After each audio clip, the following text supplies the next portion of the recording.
দেখো আমি কড়াই বসিয়ে তেল গরম করে নিয়েছি, চালগুলোকে ভেজে নেব। এখানে একটা নিয়েছি ছেগনি, ছেগনির মধ্যে দিয়ে দেবো চাল করে আমি ভেজে নেব চালগুলো।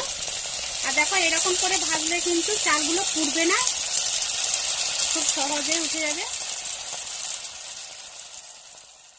ভেজে নিয়েছি, এই তো ঢেলে দেবো এখানে। এইরকম করে আমি সবগুলো চাল ভেজে নেব, কত করে সবগুলো ভেজে নেব চালগুলো। আমি এখানে দিয়ে দেবো ক্যারি পাতা। দেখো ক্যারি পাতা ভেজে নিয়েছি, দিয়ে দিচ্ছি লাল লঙ্কার গুঁড়ো, আর এখানে বাদাম, ভেজে রাখা বাদাম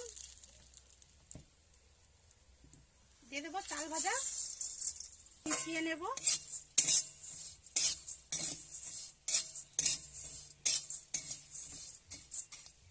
চাল ভাজার মধ্যে দিয়ে দিচ্ছি অল্প চানাচুর, দিয়ে সব একসঙ্গে মিশিয়ে নেব। দেখো